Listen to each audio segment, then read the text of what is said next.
Hi again everyone. I am going to tell you a little bit about shoulder mobility today. I think it's a bit of a factor of our modern lives. A lot of us spend our time with our arms forwards, and when we do that over time, our shoulders gradually start creeping forwards and our heads start creeping forwards as well. Ideal running posture is actually the opposite, with our head stacked on top of our shoulder and with really good arm drive backwards, so you can get a really nice angle of extension at the shoulders. I often see in my runners that this tightness across the front of the chest in the pec major and pec minor muscle, that's much smaller pectoral muscle at the front, is holding those shoulders forwards now, because we've kind of adopted that position from however many hours a day in the car, lifting small children at our desks. So it's really, really good to try and think about ways of getting those shoulders back a little bit.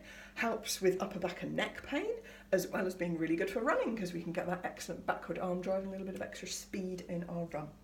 So, 3 different ways that I'm going to explain to you how to get that into your routine today. The first, most simple one, is really nice big backwards arm circles.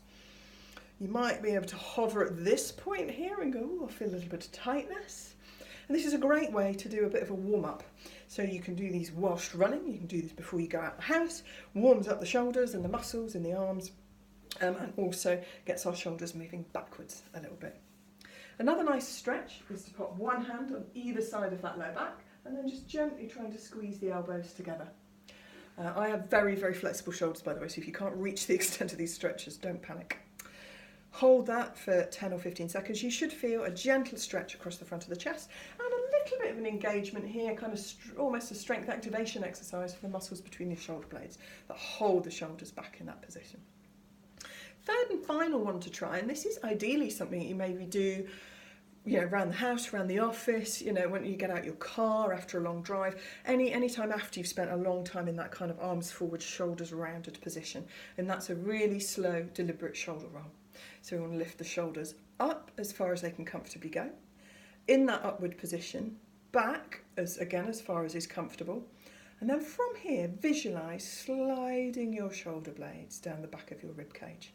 And just kind of hold them. There's a little bit of tension required to hold them in that position with the muscles around the shoulder blades. And that is where shoulders should be. So it's a little bit like you're puffing your chest out, that's fine. And I let them go and mine ping forward a little bit. So every time you can remember, upwards, in that upward position, back, and then sliding the shoulder blades down the back of your rib cage. Really nice one just to remind the shoulders that this is where they should live.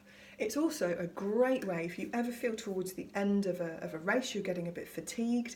Some people actually get quite sore shoulders and arms. Your arms and shoulders work quite hard when you run in arm drive and in terms of breathing. It's a really good way to reset and adjust your posture and just get back into better running form if you're getting fatigued, as I say, in a race or a long run. A lot of those race photos where you see different points throughout the race, one of the common themes I see is the shoulders gradually creeping up and forwards. You can't get as much air in, your running isn't as efficient because you can't swing your arms properly. So that's another way to use that technique, just to reset, get that good running posture back and carry on with stronger form throughout your run. Hope that's helpful. As always, let me know any questions in the comments, and I'm looking forward to hearing how you get on with that. Bye.